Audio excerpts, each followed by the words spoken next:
How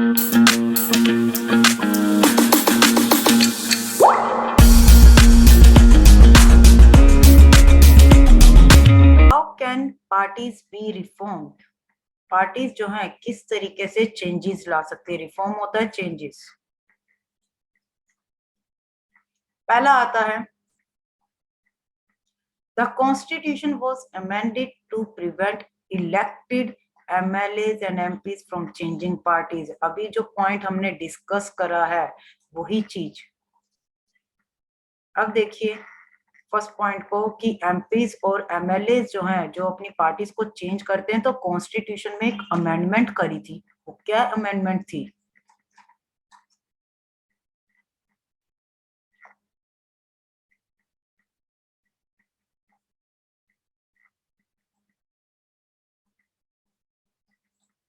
constitutional amendment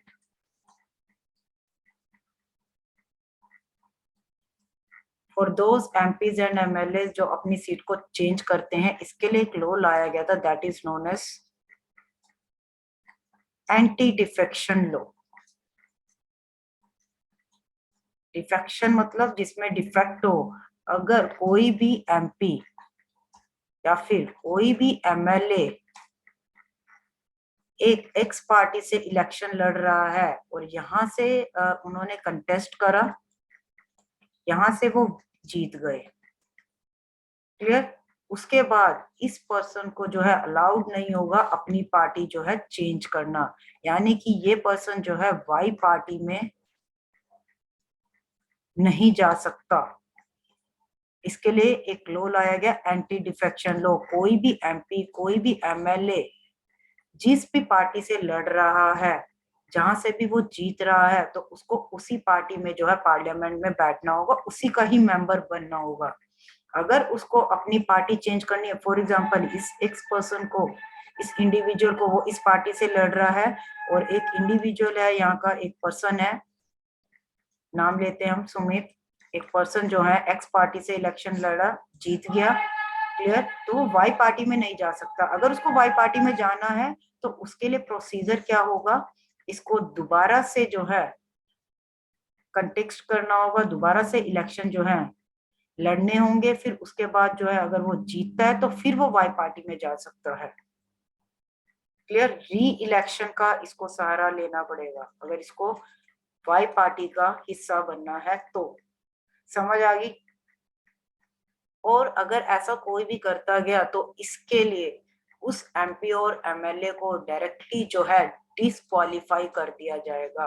ये मैं आगे का बता देती हूँ कि डिसक्वालीफाई हो जाएगा वो एमपी और एमएलए, इनके द्वारा disqualification of that candidate by president of our country. President जो है उस एमपी और एमएलए को दोबारा लड़ने का मौका नहीं देंगे अगर कोई भी एमपी एमएलए इस तरीके से करता हुआ पाया गया। नेक्स्ट हमारा पॉइंट आता है इसमें, the supreme court passed an order to reduce the influence of money and criminal. ताकि अभी हमने बात करी थी मनी एंड मसल पावर की, तो वो कह रहे हैं कि सुप्रीम कोर्ट ने एक ऑर्डर पास करा जहां पर कि लोग जो है प्रभाव ना डाल सके on the basis of money या फिर criminals. Now it is mandatory होता है necessary for every candidate who contests elections to file an affidavit। उसको जो है कोई भी कैंडिडेट होगा जो इलेक्शंस के लिए खड़ा होगा, उसको अपना एफिडेविट देना होगा। उसमें उसकी प्रॉपर्टी की सारी डिटेल्स होनी चाहिए, क्रिमिनल केसेस जो पेंडिंग उसके चल रहे हैं उसके अगेंस्ट, वो सारी की सारी उस एफिडेविट में मेंशन होनी चाहिए, उसकी property plus criminal cases, so that कोई भी मनी और क्रिमिनल इनके बेसिस पर जो है इन्फ्लुएंस ना कर सके किसी भी इलेक्शन को।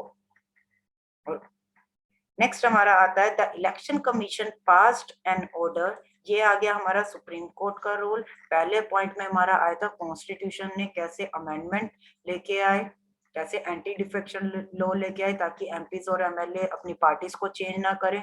दूसरे में सुप्रीम कोर्ट ने ऑर्डर पास करा कि कोई भी पर्सन जो है मनी और क्रिमिनल्स के बेसिस पे इन्फ्लुएंस नहीं करेगा। जितने भी कैंडिडेट हैं उनके लिए मैंडेटरी कर दिया है, नेसेसरी रिक्वायर्ड कर दिया है कि जब भी कोई कंटेस्ट, कोई भी इलेक्शंस जो है वो लड़ेंगे, कोई भी कैंडिडेट, तो उसको अपनी एफिडेविट में ये प्रॉपर्टी के रिगार्डिंग डिटेल्स देनी होंगी और क्रिमिनल केसेस जो भी उनके ऊपर चल रहे होंगे उसके रिगार्डिंग भी पूरी डिटेल्स मेंशन करनी होगी। नेक्स्ट आता है election commission passed an order making it necessary for political parties to hold their organisational election and file their income tax return. अब सिंपल सी बात है, जितनी भी जो, चलिए समझते हैं इसको भी और अच्छे से।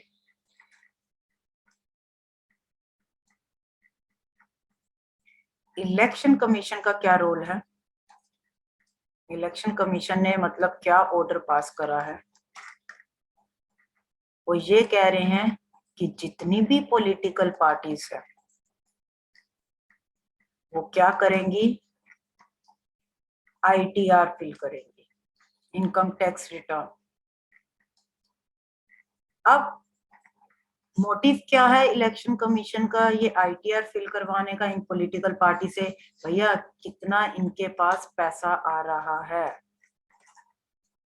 ये चीज गवर्नमेंट को पता होनी जरूरी है।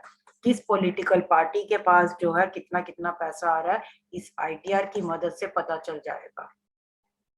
क्लियर? तो इलेक्शन कमीशन ने ये ऑर्डर पास करे कि आपको जो है आईटीआर, जितनी भी पॉलिटिकल पार्टीज है उनको जो है इनकम टैक्स रिटर्न जो है फाइल करनी होगी, सो दैट इनको जो है किस पार्टी के पास कितना पैसा है ये टाइमली इलेक्शन कमीशन को जो है पता चलता रहे, कहाँ से आ रहा है, कैसे आ रहा है, किन सोर्सेज से आ रहा है। और एक चीज और नेसेसरी करेगी पॉलिटिकल पार्टीज के लिए, to hold their organisational election. और ये जो है टाइमली जो है, जैसे कि अभी ऊपर मैंने बात करी थी कि इंटरनल इलेक्शंस होने भी जरूरी है, तो वो टाइमली जो है अपनी पॉलिटिकल पार्टीज के लिए जो है इलेक्शंस जो है ऑर्गेनाइज करे। नेक्स्ट हमारा आता है, beside these many suggestions are made to reform political parties. These suggestions have not yet been accepted by political parties. अब पिछले पिछले जितने भी सजेशंस दिए गए थे, चाहे वो कॉन्स्टिट्यूशन में अमेंडमेंट के थ्रू आए, चाहे वो हमारा सुप्रीम कोर्ट है, चाहे वो हमारा इलेक्शन कमीशन है, तो वो कह रहे हैं कि ये सारे के सारे सजेशंस होने के बाद भी कि आपने पॉलिटिकल पार्टीज को कैसे हम रिफॉर्म कर सकते, कैसे कैसे चेंजेस लेके आ सकते हैं, ये इन सजेशंस को पॉलिटिकल पार्टीज ने मानने से मना कर दिया। अब वो क्या कह रहे हैं कि क्या चीज होनी चाहिए, a law should be made to regulate the internal affairs of political party। जितनी भी पॉलिटिकल पार्टी की इंटरनल चीजें हैं, इंटरनल अफेयर्स हैं, इसके लिए क्या आना चाहिए, लॉ आना चाहिए। It should be made mandatory, mandatory होता है कंपल्सरी करना चाहिए पॉलिटिकल पार्टीज को to give minimum number of tickets. कितने नंबर ऑफ टिकट्स जो है मिनिमम जो है उनको देने हैं, ये जो है उनके लिए कंपल्सरी करना चाहिए। About 1/3 to women candidates. अब वो कह रहे हैं कि यहाँ पर एक कोटा भी रख देना चाहिए जहां पर कि वुमेन कैंडिडेट्स को जो है 1/3 सीट्स जो है रिजर्व करके रखनी चाहिए। Similarly there should be quota for women in the decision making bodies. अब वो कह रहे हैं कि हम अगर ये पार्टीज चेंजेस करने से मना करते हैं तो हम ये चीजें भी कर सकते हैं। क्या करेंगे, एक जो है लॉ लेके आएंगे जो कि उन पॉलिटिकल पार्टीज के इंटरनल अफेयर्स को रेगुलेट करेगा कि इंटरनली पार्टीज में किस तरीके से पैसा आ रहा है, किस तरीके से नहीं, क्या चीजें चल रही हैं, उसको रेगुलेट करने के लिए लॉ लेके आया जाएगा। दूसरा पॉइंट वो ये कह रहे हैं कि 1/3 सीट्स जो है वो वुमेन कैंडिडेट्स के लिए रिजर्व होनी जरूरी है। देन इसी के अंदर ही वो एक और चीज बोल रहे हैं कि जितने भी हमारी वुमेन कैंडिडेट्स हैं उनको जो है डिसीजन मेकिंग का जो है पार्ट बनाया जाए। नेक्स्ट आता है there should be state funding of elections. अब जो है जितना भी पैसा जो आ रहा है, जितने भी फंड्स आ रहे हैं वो डायरेक्ट जो है गवर्नमेंट फंडिंग करे इन पॉलिटिकल पार्टीज को कि आपने इससे ऊपर जो है खर्च नहीं करना। देखिए इन पॉइंट्स को देखते हैं। फर्स्ट वन, लॉ लेके आना चाहिए टू रेगुलेट इंटरनल अफेयर्स, यानी कि इंटरनली जो है क्या काम चल रहा है पॉलिटिकल पार्टी में, तो उसके लिए एक लॉ लेके आना चाहिए। दूसरा वो ये कह रहे हैं वुमेन को जो है वुमेन सीट्स भी देनी चाहिए। कितनी? 1/3 सीट्स जो है इनके लिए रिजर्व करके रखो, इनकी पार्टिसिपेशन भी लेके आओ। अंडर दिस वुमेन को जो है डिसीजन मेकिंग का पार्ट बनाओ, यानी कि इनका पूरा पूरा राइट होना चाहिए कि ये भी डिसीजन जो है ले सके। थर्ड पॉइंट हमारा आता है